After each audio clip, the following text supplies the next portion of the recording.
Este é o Pode Pensar, e esta é a série Arquitetura Cósmica. Frêmito da grande luz e luzes jorraram em profusão. Pensadoras e pensadores, eis que vos trago boas novas de grande alegria. Sejam bem-vindos e bem-vindas à série Arquitetura Cósmica com Gilson Freire. E hoje estreamos o episódio número 11, chamado Fundamentos da Arquitetura Monista. Estamos na quinta parte desta obra e agora vamos abordar 5 tópicos da segunda parte. E esses tópicos são alicerces do todo, um todo dividido, absoluto e relativo, o relativo e seus limites, o ilimitado absoluto, gênese primária e gênese secundária. Abordaremos então, à medida do possível, esses 5 tópicos através das explicações do querido amigo e autor desta obra, Gilson Freire. Gilson, meu amigo, suas boas-vindas. Estamos aí com muita alegria, com muita satisfação, dando boas-vindas a todos que nos seguem, nos ouvem, pedindo as luzes do alto que não nos faltem, para que sejamos fiéis ao que o Balde nos ensinou e possamos servir como um facilitador a todos aqueles que querem emergir nos planos superiores do Espírito. De forma que pedimos que Deus nos abençoe a todos. Luzes perdidas a serenai, eis o roteiro, segue Jesus.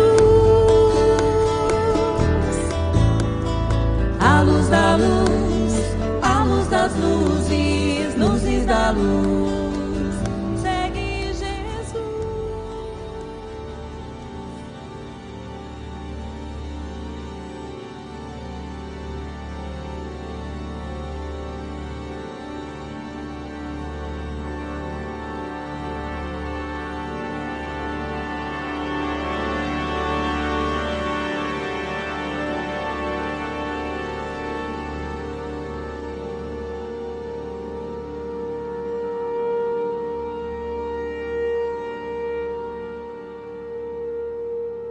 Gilson, caminhamos bastante, iniciamos esta série convocando os ouvintes a olharem para o céu, olharem para dentro de si mesmos, e agora retornamos ao monismo, a esses fundamentos, onde iniciamos a obra, com a proposta nessa parte de falar um pouquinho dos alicerces e dos princípios que mantêm esse todo coeso. Então, te convido a iniciar trazendo um pouquinho para a gente desses alicerces que sustentam esse universo. Alguma coisa segura isso, né, Gilson? O que será? Que não sejam as tartarugas onde as colunas do mundo se fixam.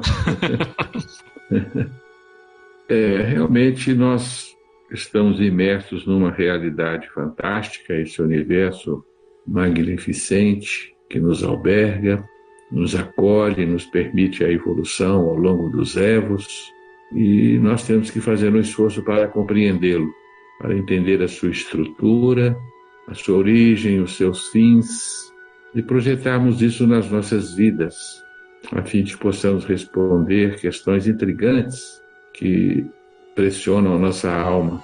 Quem somos, de onde viemos, o que estamos fazendo aqui, para onde vamos. De forma que nós estamos aí construindo uma nova visão de mundo, uma visão que haverá de entreabrir-nos os horizontes para uma nova compreensão do universo, iniciando um novo período na vida humana, que aliás foi o Balde que nos ensinou a era do Espírito, a era do monismo, a era da unicidade, em que nós iremos compreender a existência de um todo na direção do universo, da vida e dos nossos próprios destinos. Então, nós tiramos vários ensinamentos da obra de Ubaldi para fazer hoje um resumo para vocês do que chamamos de fundamentos da arquitetura monista, lembrando aí aos nossos queridos ouvintes que a arquitetura aqui é empregada no sentido de qual é a forma que o universo possui, qual é o modelo do universo. É nesse sentido que nós empregamos a palavra arquitetura como um sinônimo de cosmovisão, visão de mundo, estrutura do mundo. Então nós vamos começar hoje com uma ideia fundamental. Essa ideia não pode ser dispensada, é que o universo, ou seja, a criação de Deus no seu todo, apesar de ser uma unidade, ela se apresenta aos nossos olhos dividida em dois grandes universos. E esta ideia, apesar de poder ser rebatida ou negada, nós teremos que assumi-la para continuar nos estudos de Ubaldi. A ideia de que o universo como um todo está dividido. Então nós estamos diante de uma unidade binária, uma unidade que tem uma apresentação dupla, que ela se faz de duas realidades. A realidade divina, inominável, impalpável, não espacial, não temporal, pertinente a Deus, e a realidade em que existimos, realidade então tecida em espaço e tempo, energia, matéria, um mundo de formas que chamamos relativo, e o mundo divino que chamamos absoluto. Então essa divisão do todo é essencial. O todo está dividido em uma realidade impalpável, inimaginável, inacessível à nossa razão, e uma realidade na qual nós estamos imersos, o absoluto e o relativo. Sem essa visão essencial da arquitetura monista, nós não iremos a lugar nenhum em nossas concepções. Primeiro, que se nós negarmos a existência do absoluto, estamos negando a existência de Deus. Se nós destituímos o absoluto dessas características que mencionamos, nós estamos descaracterizando Deus. Então, se nós acreditamos em um Criador, que é um espírito puro, que não se veste de formas, que não se subordina ao tempo, que não se delineia no espaço, que é incriado, que é imóvel, que não sofre o transformismo e que é perfeito. Portanto, nós chamamos isso de premissas, né, Rafael? Sim. Axiomas, são verdades axiomáticas que dificilmente nós negaremos sem negarmos a existência de Deus. Então, se acreditamos num Criador, esse Criador necessariamente tem que assumir essas características, e se ele existe, há necessidade de que ele se expresse num campo, aí lançamos o conceito de campo, um campo de expressão do divino, que deve ter as suas próprias características. E isso vale até mesmo para outras tradições que têm uma outra compreensão de Deus, né? Essa ideia não está alinhada à compreensão cristã tão somente, mas outras tradições também. É antigo, né? Se nós percorremos a história, nós vamos enxergar essa divisão em diversas culturas. O homem sempre teve intuitivamente a ideia dessa divisão fundamental. Uhum. E nós aguardamos, né? Nós a herdamos do nosso cristianismo, porque a visão cristã nos traz a imagem do céu e da terra. Do céu, onde Deus tem o seu trono, e da terra, do mundo físico onde vivemos. Mas Platão já falava do mundo inteligível, do mundo sensível. Os gregos já tinham concepção, né, do mundo dos deuses e o mundo dos mortais, né, o mundo da terra. E se nós percorrermos várias culturas, nós vamos sempre encontrar essa divisão, né? Desde lá, Lao Tse, né, que nos falava do inominável, da dimensão do absoluto, e assim é algo que dificilmente nós iremos contestar, né? Mas a própria ciência moderna, apesar de ter percorrido um caminho em que céu e terra perderam o sentido no século XVIII, século XIX, né? Dizem que Newton fundiu a terra e o céu, mas no século XX as coisas começaram a mudar. Em 1928 nasce a teoria do Big Bang, trazendo a necessidade de que forças se precipitaram de um outro local, de uma outra dimensão, de uma outra realidade, para se embatumarem, explodirem e formarem o nosso universo. E logo, a ciência se deu conta de que o nosso universo adveio de um outro lugar, chamado tudo-nada, supersimetria, mar quântico das origens, universo supersimétrico, superdimensional.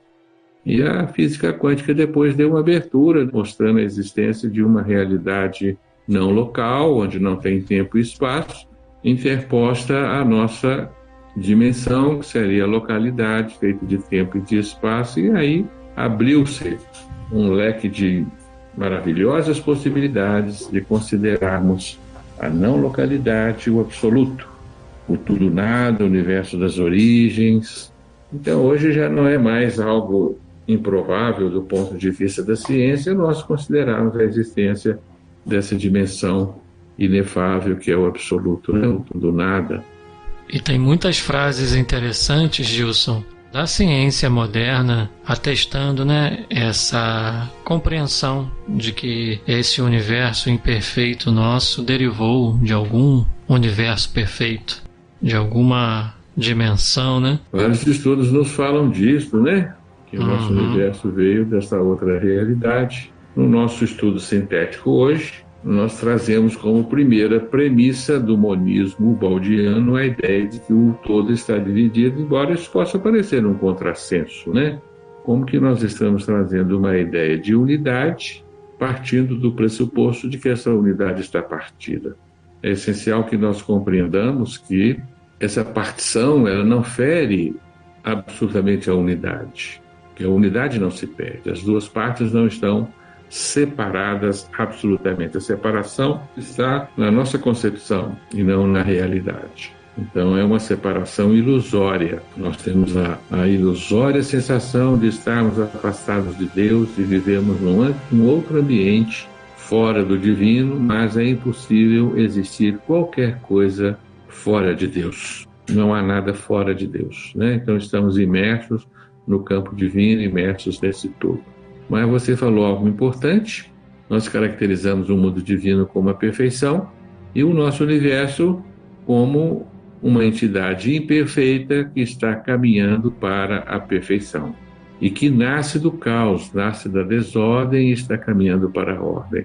Isso é um contrassenso, é um paradoxo, né, Rafael? Sim, sim. E só o balde que vai resolver esse paradoxo, nós vamos resolvê-lo logo em breve, porque nós, sem o balde, não teremos como unir esses dois universos numa unidade, porque a princípio eles nos parecem inconciliáveis, né? Como conciliar a matéria com a sua degradação, o seu transformismo, com o universo divino, que é um universo estável, né? Um universo imóvel, um universo que não está subordinado à evolução.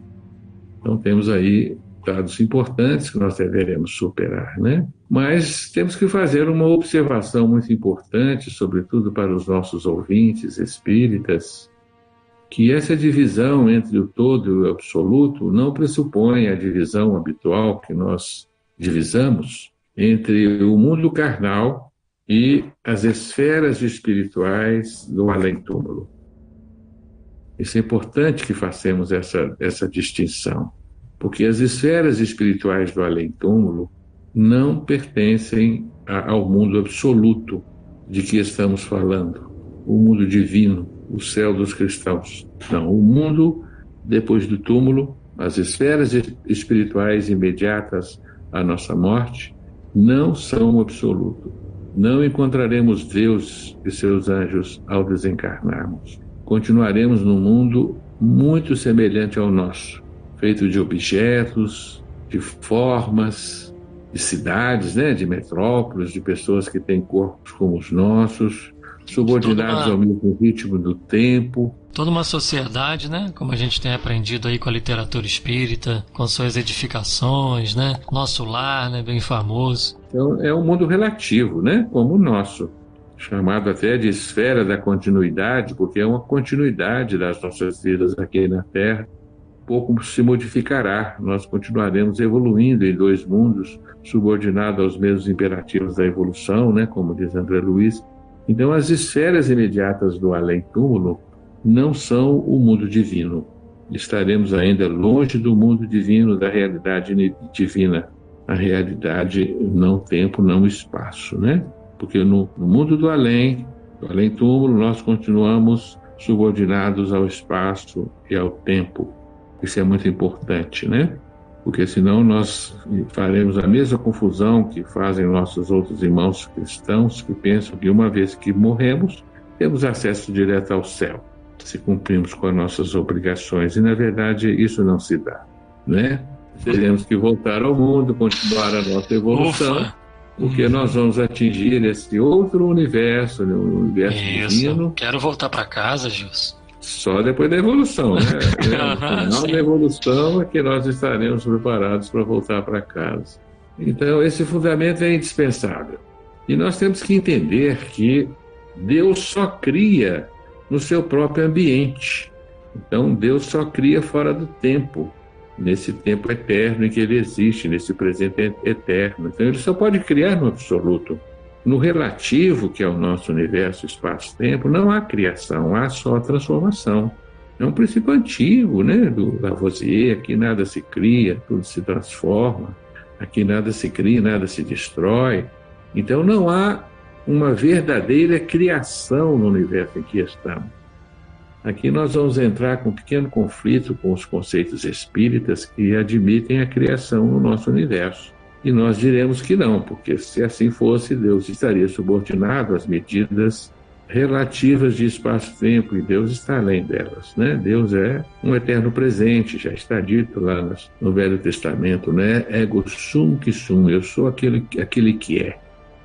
Então nós vamos designar duas gêneses importantes, que é a gênese primária e a gênese secundária. A gênese primária é a verdadeira gênese, que é a gênese espiritual, é a gênese do espírito puro, que se dá no seio de Deus. E essa gênese ocorreu fora do tempo, então nós não compreendemos o que é isso, porque nós já incorremos num grave erro quando dizemos assim: Deus criou o espírito lá no seu mundo, o mundo perfeito. Porque aí nós já usamos um tempo no passado, e lá não tem passado, como não tem futuro, né? Então, a criação no presente é uma criação muito difícil de nós entendermos, Sim. que nos leva muitas vezes a admitirmos que, na verdade, não existiu uma criação, porque Deus se serviu de sua substância incriada para gerar seus infinitos filhos. Então, na verdade, houve um processo que nós chamamos de individuação, de formação de indivíduos, aparentemente apartados do Pai.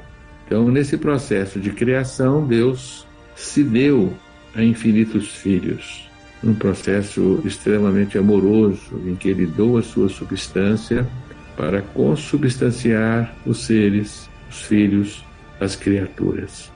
E Ele faz isso fora do tempo, fora do espaço. Então Ele cria sem formas. Ele cria uma outra realidade que a nossa razão não tem como compreender. Essa é a gênese primária do Espírito, segundo o Balde, e ela só pode ter sido perfeita, porque Deus é perfeito. Então ela gera espíritos que são puros pensamentos, seres desvestidos de formas, por isso feitos à imagem e semelhança de Deus. Até por questão de lógica, de coerência, Gilson, se considera ele perfeito, ele não poderia conter o imperfeito nele, né? Exatamente.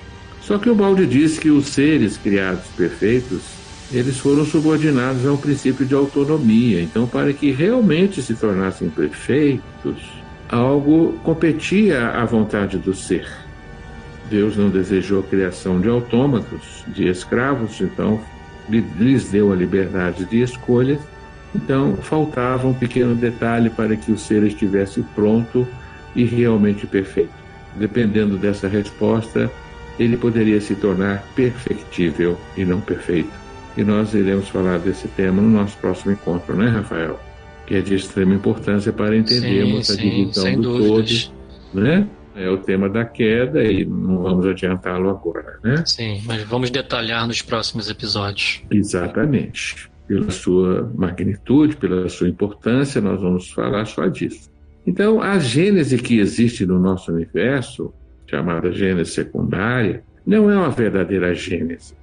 Nós a comparamos a uma semente que se desenvolve no seio da terra nasce, cresce. Essa semente, ela, na verdade, traz à mostra, à tona, algo que já estava dentro dela.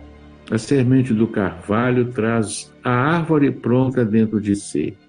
E quando ela gera a árvore, ela não criou uma árvore que nunca existiu. A árvore já existia dentro dela. Este ser não surgiu naquele momento em que a semente foi edificada. Então, essa criação que se dá no espaço e no tempo, nós chamamos de criação progressiva, que é aquela que aprendemos na doutrina espírita, que se dá como uma maturação evolutiva ao longo dos séculos, dos milênios, que é que estamos subordinados, na verdade, não é uma criação, é uma recriação progressiva, porque trata-se de retirar da nossa essência já pronta algo que nós já possuímos e já somos. Então, é uma mera exteriorização do que já existe. Esse fundamento também é de extrema importância para entendermos a unidade do todo, entendermos o balde, né? Porque não há criação no nosso mundo, há apenas um processo de manifestação progressiva. Então, nós não estamos negando a criação progressiva apregoada pela doutrina espírita, mas apenas entendendo que, de fato, não se trata de uma criação a partir do nada, mas de uma recriação, um desenvolvimento daquilo que já existe. Então, o espírito, ao iniciar a sua vida no nosso universo, no estado de simples e ignorante, ele já existia antes do que fora criado no absoluto. Então, aqui apenas ele vai desenvolver o que ele já é, como uma semente que já contém a árvore. Então, os seres que, todos nós, né, que iniciamos o nosso desenvolvimento evolutivo no nosso universo físico, já existíamos, porque fomos criados no seio divino. Não há outra origem possível para o nosso ser, que é um ser imaterial, né, o nosso espírito. Então, é uma exteriorização. Chamamos isso de princípio da semente, porque é o próprio exemplo da semente, né, que tira de si aquilo que ela já tem, né, aquilo que já existe inerente nela.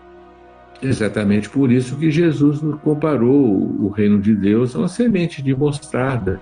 A semente de mostarda já tem em si a hortaliça pronta, que vai apenas se desenvolver. Ela foi impactada, foi compactada, vamos dizer assim, né? Foi colocada dentro da semente e a partir daí ela vai se desenvolver e crescer e tornar-se a maior de todas as hortaliças, de modo que os pássaros podem pousar em seus galhos, né? Essa é a menor das parábolas do Cristo, mas que nos traz uma grande significação, né, Rafael? Ou foi contraída dentro da semente. Exatamente, né? Nos mostra a própria teoria do Big Bang, né? Virou uma semente também. Nasceu de uma semente, né? O átomo primordial, a sementinha de mostarda, de dimensão nula e densidade infinita, que explodiu para gerar o nosso universo, né? Mas, na verdade, o universo pré-existia a esse momento, foi contido na semente para, então, expandir-se vertiginosamente. Então, o nosso ser espiritual percorre este mesmo caminho. Ele veio do mundo inefável, do mundo divino, o universo das origens, condensou-se numa semente, quando, então, o anjo se insista no átomo. E, a partir daí, ele inicia a sua progressiva evolução, né? O seu progressivo desenvolvimento, o retirar envoltórios, né? Que é o significado do desenvolver, né? Tirar envoltórios para que ele retorne à sua condição de origem. Esse é o conceito que nós não podemos perder de vista para que se torne coerente a nossa visão monista, né? Esse é o fundamento principal para que nós possamos compreender o monismo na sua essência. Então, a partir daí, nós podemos identificar uma série de princípios que fundamentam a vida no nosso universo, fundamentam toda a estrutura do nosso universo, né, que chamamos alicerce do todo, né? E vamos perpassar rapidamente alguns deles, mas você tem algum comentário a fazer, Rafael? Não, meu amigo, até porque você sabe como eu sou, né? Eu vou logo pular pro final. Então melhor deixar você falar, que eu já fico doido aqui para pular para os últimos capítulos. Mas a gente tem que ir pelas beiradas. Pessoas que já têm dentro de si esse conhecimento não precisam dos preâmbulos, né? Eu relembrei até de Francisco de Assis, quando ele foi lá em Roma pedir autorização ao Papa para que ele pudesse pregar. Aí ele chega lá, pede autorização, acontece aquela coisa toda, até que ele consegue autorização. E a autorização foi apenas uma bênção. Ele não quis nada em cartório, não quis esperar o papel ficar pronto, não. Recebeu a bênção e saiu correndo para pregar. Queria perder tempo, não é, Rafael? Mas são importantíssimos os princípios que virão agora. E eles ajudam muito a perceber realmente os fundamentos para que a gente passe para os próximos passos. Vamos lá, Gilson.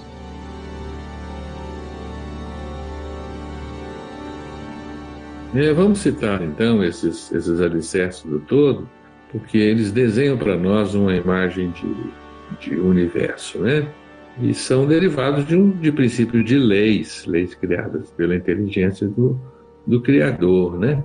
Então a primeira e a grande lei do universo é a lei da unidade. Tudo faz parte de um todo indivisível, e esse todo se dá por amor às suas partes, e as partes não existem isoladamente. Ninguém tem existência isolada, né? Então, o princípio de unidade ele é soberano sobre todos os outros, é a lei maior, porque Deus, ao criar, ele não pressupôs uma separação entre o Criador e a criação, ou entre o Criador e a criatura. O Baldi nos explica que quando Deus criou, é como se ele tivesse se dividido num domínio transcendente e num domínio imanente.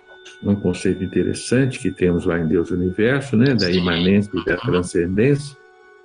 Ou seja, Deus, ele transcende a criação, porque ele está além da criação, mas ele é ao mesmo tempo a criação.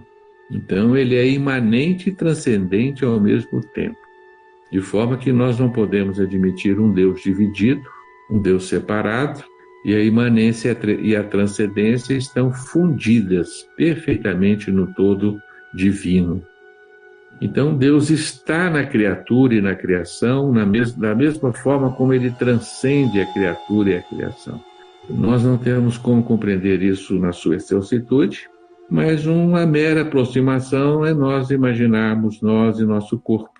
Sim. Nós somos uma entidade que está além do nosso corpo, mas uma vez integrados ao corpo, nós somos também o nosso corpo. Nós somos o dedinho do pé, somos a raiz dos nossos cabelos, porque tudo está em nós, está imerso no nosso todo.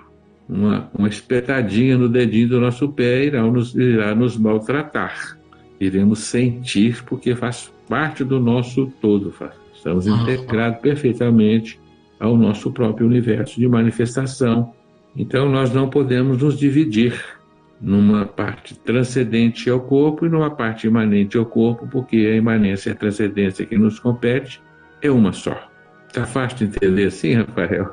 Essa analogia é uma das melhores. Já até pensei, mas é difícil encontrar outra.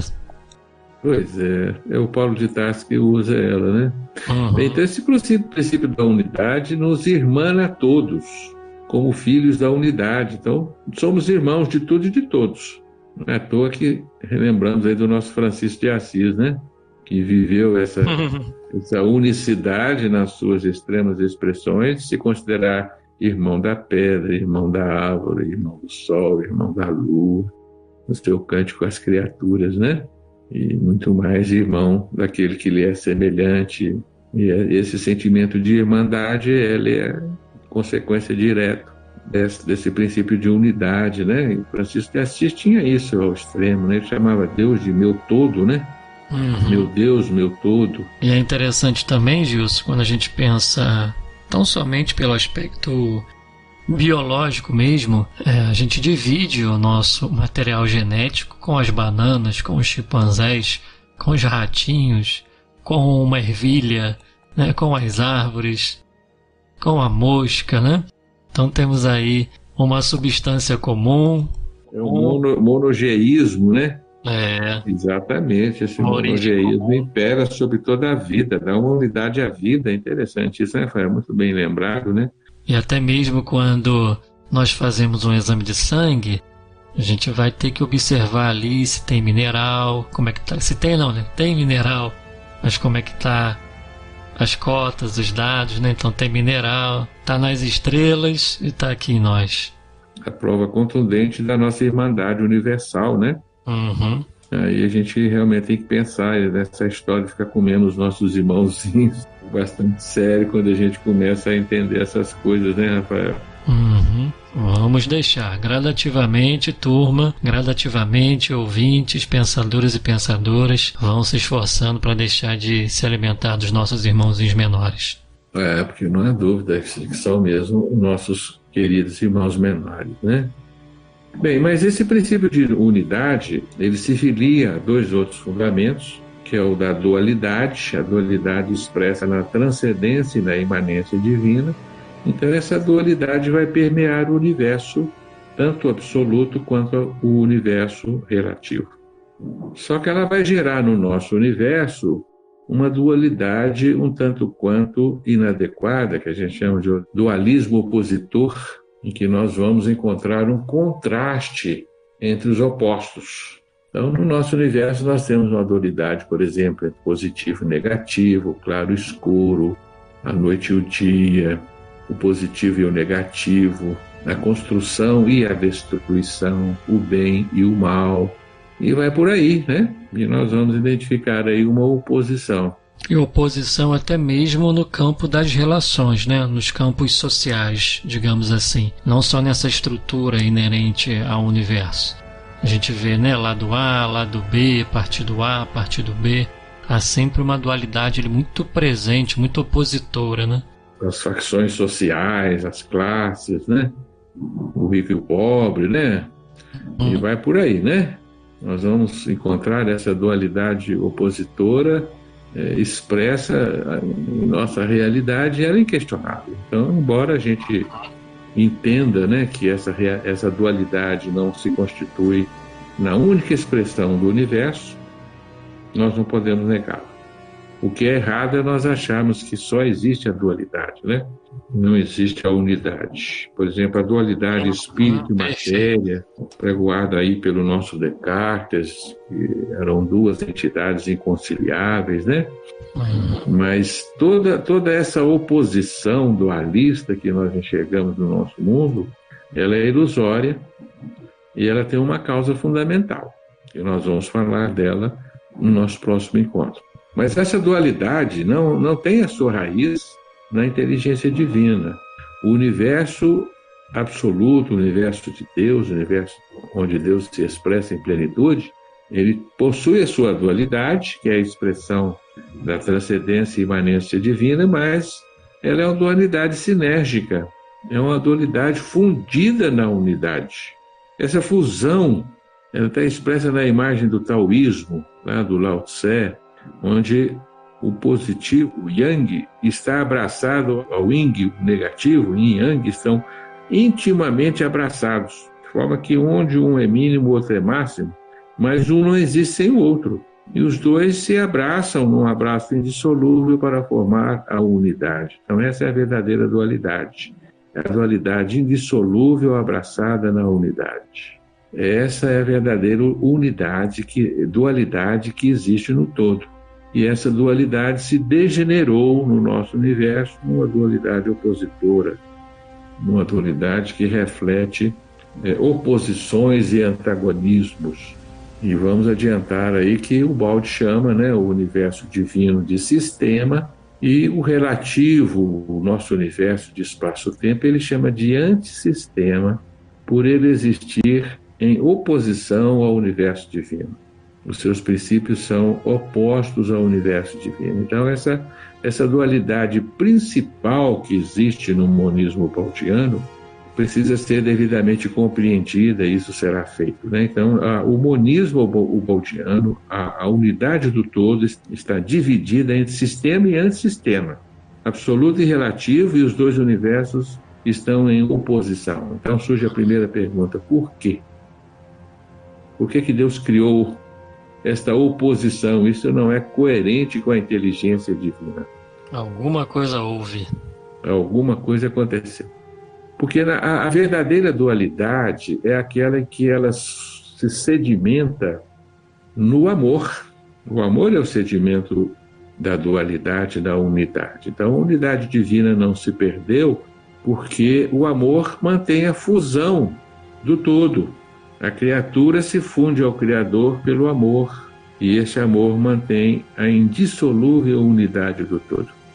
Só que o amor, ele não se impõe, ele é fruto de uma opção pessoal, opção individual. Então Deus nos deu a liberdade de adotarmos o amor ou não.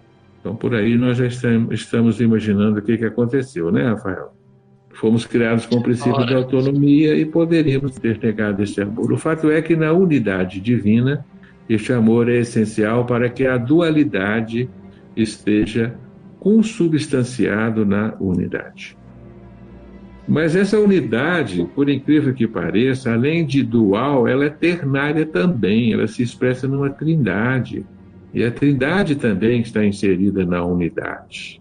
Nós vemos isso lá desde o princípio da Santíssima Trindade, apregoada pelo velho cristianismo, né? Muito bem estudado por Santo Agostinho, Deus Pai e Espírito Santo. Então nós vamos estudar essa trindade com mais detalhes, porque ela se torna essencial para compreendermos a constituição do monismo. Então o monismo está dividido em 3 partes, mas essas 3 partes são indissolúveis também. Não existem como elementos separados. Você não pode separar os elementos da trindade, porque eles não têm existência isolada. Eles só existem enquanto inseridos na trindade. Essa trindade no universo em que vivemos, o relativo, se expressa nos 3 elementos, espírito, energia e matéria, que é a trindade essencial de que somos constituídos. E nos mantém, então, fundidos na dualidade e na trindade. Então, esses 3 fundamentos são os alicerces fundamentais do todo. Isso advém da inteligência divina que assim quis, que a sua unidade indissolúvel se dividisse numa dualidade também dissolúvel e inseparável e se manifestasse numa trindade de valores também indissolúvel e inseparável. Na sequência dos nossos alicerces, nós vamos nos encontrar com o princípio de filiação, que também advém do determinismo divino, que caracteriza Deus como Criador. Então, é um atributo essencial de Deus. Deus cria, e Ele cria filhos que herdam os seus atributos, e os filhos também são co-criadores. André Luiz que nos dá essa denominação, né? Somos co-criadores num plano menor, enquanto o nosso Pai é o Criador no plano maior. Então, nós copiamos no princípio de filiação a filiação divina. Por isso que tudo resulta em brotos. É o próprio princípio da semente, né? No nosso universo. No nosso universo, tudo gera brotos que mantêm a continuidade. É um modelo de tipo único.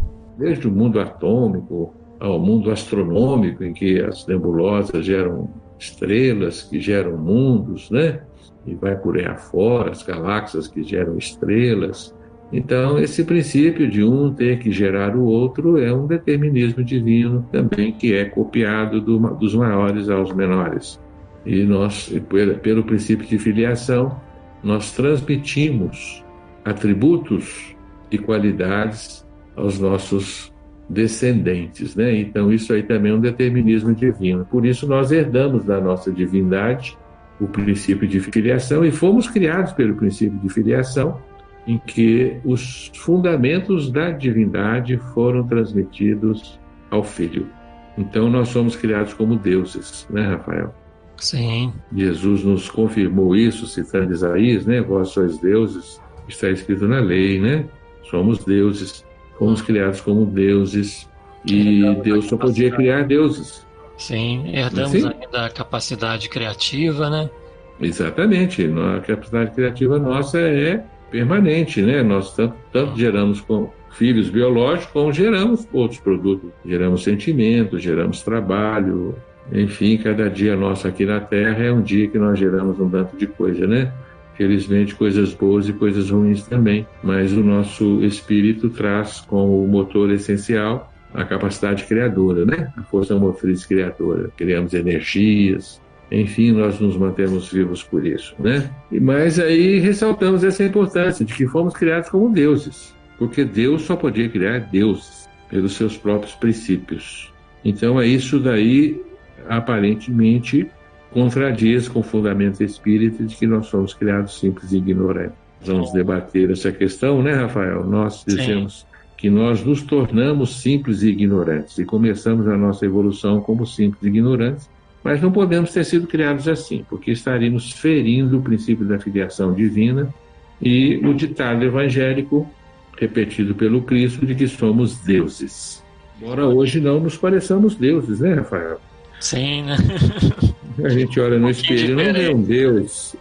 Somos muito diferentes de um Deus, né? Perdemos os plenipoderes que caracterizam um Deus. Como diz um amigo nosso, Gilson, da laranjeira nasce laranja, da mangueira nasce manga. Portanto, de Deus nasce deusinhos. É isso mesmo. O Aristóteles falava isso, né?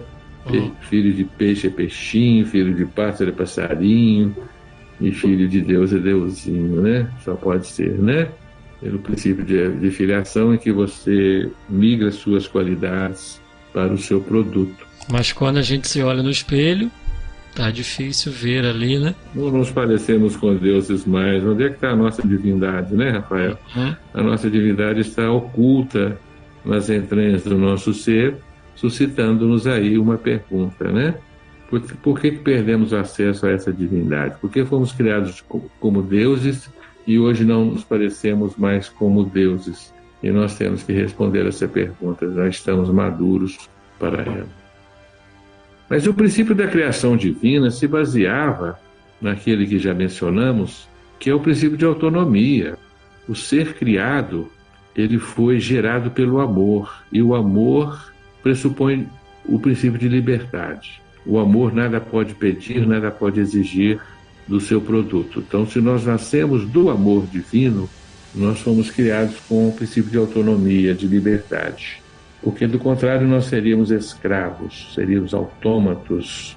Então, Deus nos deu, ao criar-nos, a liberdade de escolha, o livre-arbítrio, que nos foi conferido pelo amor divino, porque Deus não queria seres automatizados ao seu lado. E aí estava um grande atributo da lei, mas também aí residia uma possibilidade.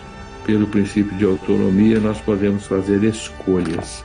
Então, nós fomos criados com a capacidade de fazer escolhas. E nós fizemos as nossas escolhas, né, Rafael? Como outros irmãos nossos fizeram escolhas diferentes das nossas. E nós vamos estudar isso também no nosso próximo encontro, né?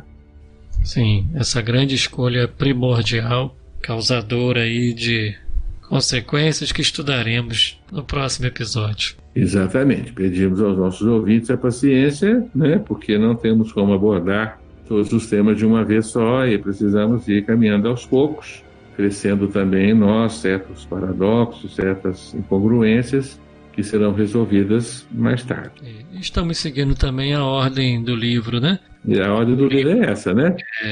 Ele vai semeando uma série de paradoxos, uma série de incongruências que só vão ser resolvidas no final. Toda novela é assim, né, Rafael? Tem que ser. Mas é gostoso isso, né? Isso é legal. Tem que ser o chamarisco, né? Mas Deus não criou seres absolutamente idênticos uns aos outros. É um fundamento que nós temos muita dificuldade de compreender, mas Deus criou seres diferenciados, individualizados e complementares, porque Ele desejou que o regime de vida entre os seus filhos se fizesse em base a um organismo. O sistema, o mundo divino, conforme o Baldi considerou para nós, é um organismo, e um organismo ele necessita de diferenciação e complementariedade dos seus seres. Então, os seres não eram todos absolutamente idênticos, como nós observamos no nosso universo essa diferenciação. Cada um de nós é um, né, Rafael?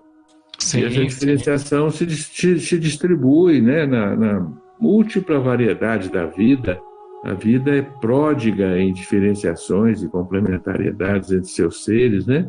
Embora os fundamentos de todos sejam únicos, sejam absolutamente únicos e idênticos, nós nos diferenciamos em pequenos detalhes.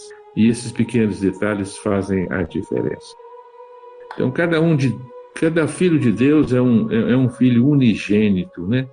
Um filho particularizado, um filho diferenciado, um ser único. Ótimo. E isso é impressionante, né, Gilson? É uma coisa impressionante essa criação de infinitas formas diversas, onde cada ser tem uma digital, tem uma íris, tem uma arcada dentária. Nossa, tem uma constituição ali unigênita, né? Isso é muito incrível. Isso se expressa no nosso mundo dessa forma, mas isso é uma herança de uma lei, né, Rafael? Uma lei que vem lá do sistema. O sistema é assim também. Uhum. É lógico que lá não existe DNA, não existe impressão digital, não existem essas características exteriores, mas as características espirituais são individualizantes. E nós não sabemos como é que é isso, né, Rafael? Isso é um capítulo que nós ignoramos, né? Nós sabemos que ele existe. Inclusive, a diferenciação que nós observamos no nosso universo veio do universo divino, porque o nosso universo é um retrato do universo divino. Bem, seguindo aí os nossos fundamentos, nós temos o princípio de nucleação, que cada ser criado ele se faz um ponto central a partir do qual se desenvolvem outros elementos, outros indivíduos. E esse princípio de nucleação, ele cria centros, de tal forma que cada ser criado é um centro na criação. Isso também é muito engraçado, muito interessante, uma criação onde todos são centros, porque todos são deuses, e como Deus ele é um centro de irradiação, né? É um centro de atração e de irradiação, como Deus o é. Um centro de atração e um centro de irradiação, né?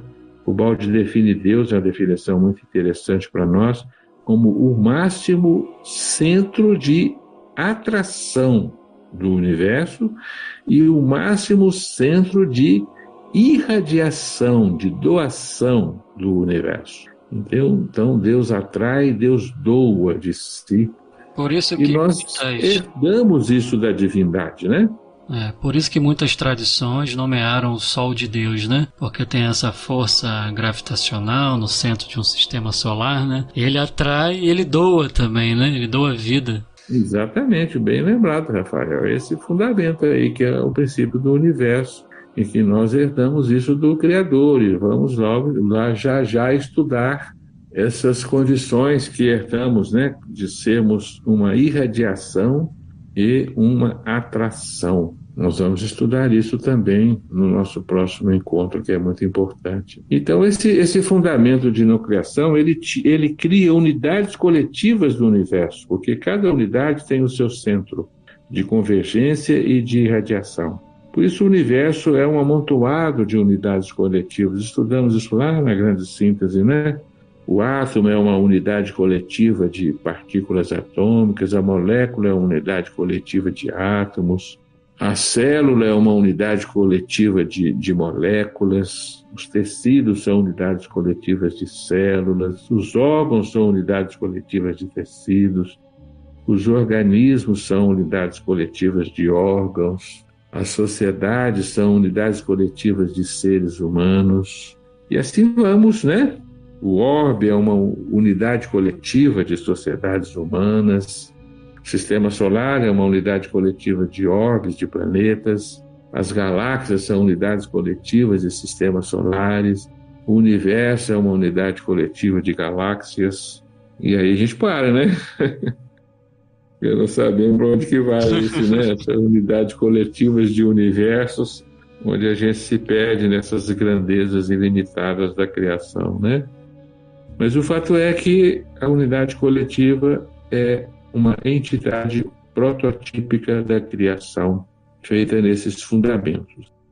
Outro fundamento que existe na criação, que também é de difícil compreensão, é o princípio de hierarquia, porque toda unidade coletiva, ela funciona em base a hierarquias. Só que as hierarquias que nós conhecemos, elas se fazem em base à posição e importância, em poder. São invertidas.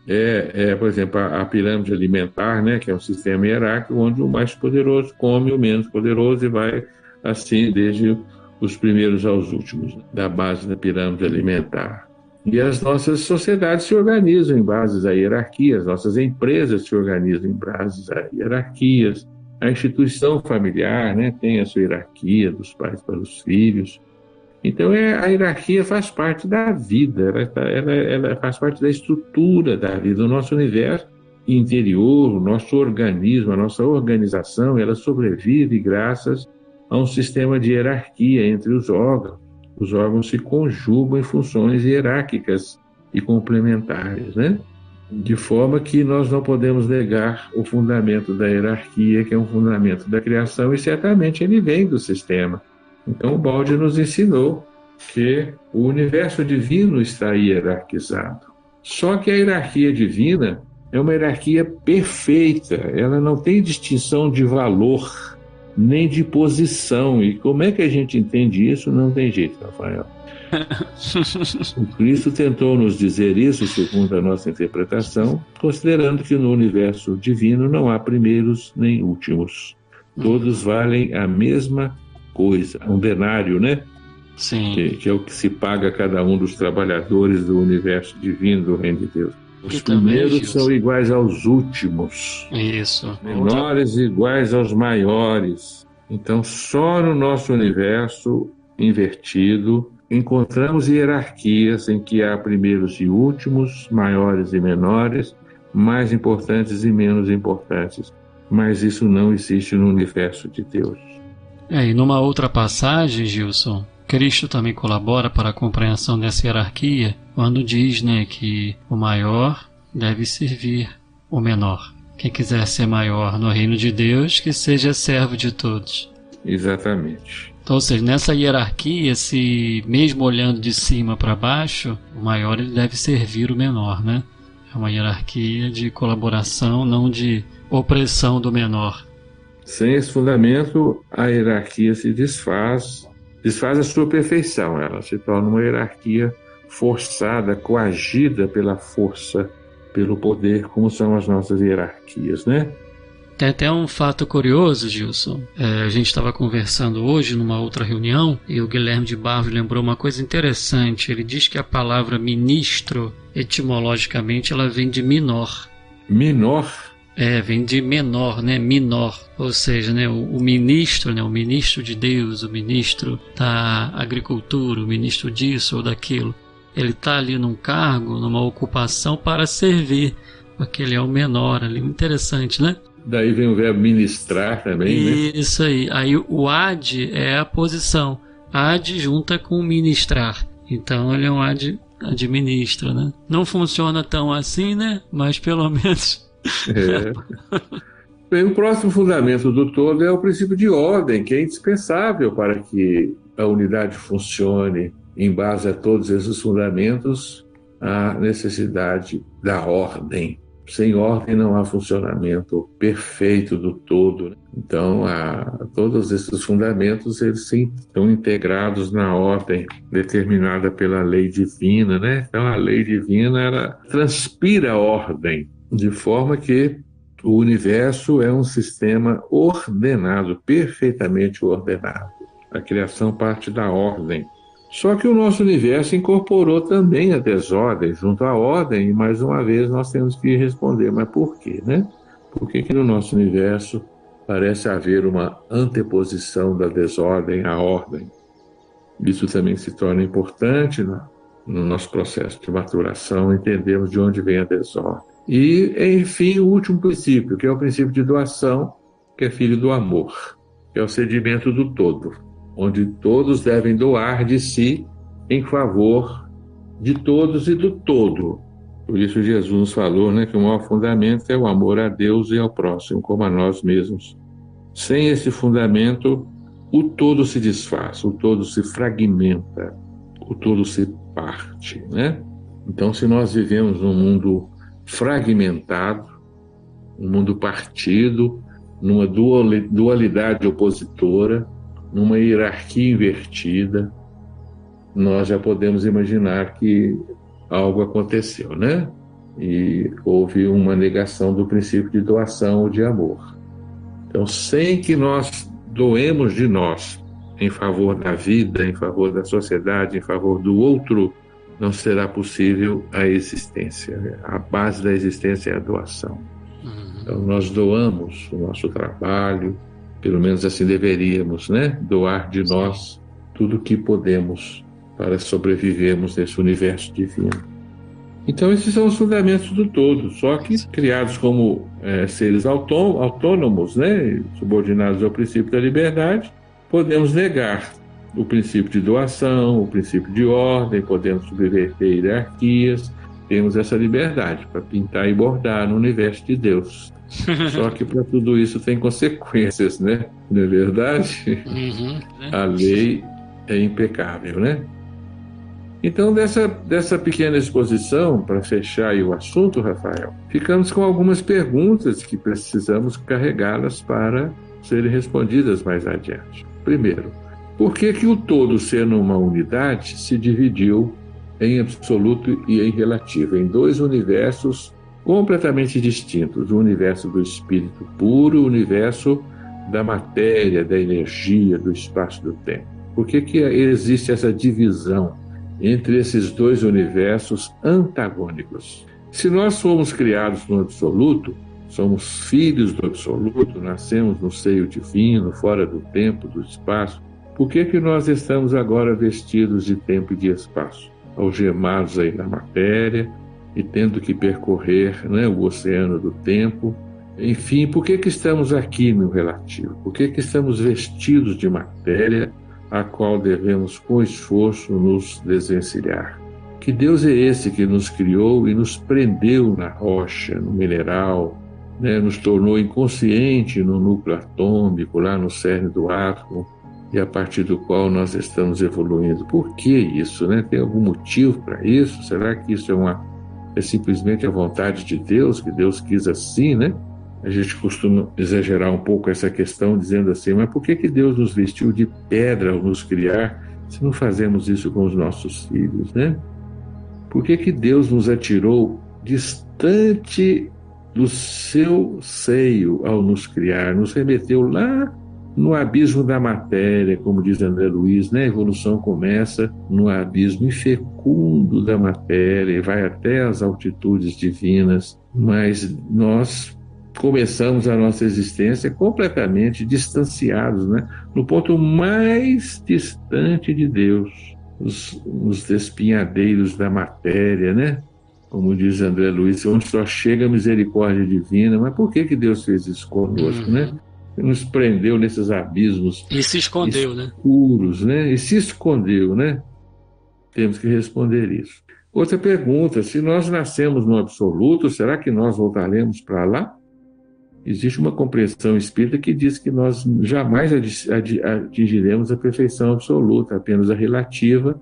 Jamais sairemos do relativo, evoluiremos para todo o sempre, não atingiremos o universo divino da perfeição absoluta. Então nós vamos discutir isso também, Rafael, porque isso parece contradizer o que Jesus nos pediu, né? Sedes perfeitos, como perfeito é o vosso Pai. Então Deus, né, Jesus pressupõe-nos absolutamente perfeitos, integrados à perfeição divina, né? Por que seria essa perfeição um atributo apenas do absoluto? Por que ela não seria pertinente ao nosso mundo? Por que o nosso mundo começa na imperfeição? E para alguns ela existirá sempre, para toda a eternidade, como um universo imperfeito, porque é feito de matéria, de energia, que são entidades imperfeitas, transmutáveis, né? Degradáveis. Por quê, né? E por que Deus se reserva em plenitude só no absoluto? No relativo, Deus ele é invisível, né? Ele é inerente a todos os objetos fenomênicos. Deus é uma potência imanente no nosso universo, que funciona como lei, mas é invisível na nossa realidade. Por quê? Esses são os paradoxos que nós suscitamos e que deveremos respondê-los, Rafael. Sim. E para responder todos esses questionamentos, nós não temos outro caminho senão estudarmos um tema chamado A Queda do Espírito, e fica aí o nosso convite para nos introduzirmos na fantástica teoria da queda, que é a única capaz de resolver para nós todos esses contrassensos e manter para nós a unidade do todo. Podemos encerrar a nossa parte, Rafael. Não sei se você tem mais observações. Perfeito, meu amigo. Conseguimos sintetizar bem aí os fundamentos, os princípios, e preparou bem o terreno para a gente entrar com mais calma, né? Com um episódio exclusivo, quer dizer, episódios exclusivos para tratar, né, a questão da queda espiritual, que é uma teoria fundamental realmente. Então está muito bem delineado, tá? Estou satisfeito e espero que os ouvintes também. Fica o convite para quem está ouvindo esse assunto pela primeira vez, se estranhando com ele, que tenha um pouco de paciência e se dê uma oportunidade para compreendê-lo, porque ele, depois que nós entendemos, ele se torna essencial e indispensável para compreendermos a natureza divina, a nossa própria natureza, as nossas origens e os nossos fins. É isso aí. Então tá bom. É uma teoria fundamental que diz respeito aos problemas que estamos vivendo hoje, aos problemas que vivemos no passado e aos que vêm pela frente. Então diz respeito a nós mesmos, né? Ao nosso próximo, a todos nós. Então é isso, Gilson. Eu te agradeço mais uma vez e fica aqui o convite aos ouvintes amigos para estar conosco nos próximos episódios. A gratidão é nossa, viu, Rafael, por essa oportunidade maravilhosa que você nos concede de tornarmos esses ensinamentos, essas revelações fantásticas do nosso Papai Ubaldi, de certa forma, torná-las acessível, não digo porque elas já estão tão bem acessíveis em Ubaldi, mas é uma forma de anunciá-las, né? De convidar os nossos queridos ouvintes a penetrar profundamente nelas, porque elas são extremamente importantes para o nosso amadurecimento espiritual. Uma alegria estar com vocês e com todos, né? Com todos que estão conosco. Nós estamos criando aí essa rede de interações e nos colocamos aí disponíveis também as interrogações, as perguntas, né, Rafael? É isso mesmo. Mandem seus comentários para a gente lá no nosso canal no YouTube ou nas redes sociais, ou mesmo para o nosso e-mail, que vai estar aqui na descrição desse vídeo. E é isso. Vocês pensam daí, que a gente pensa de cá? Sigamos!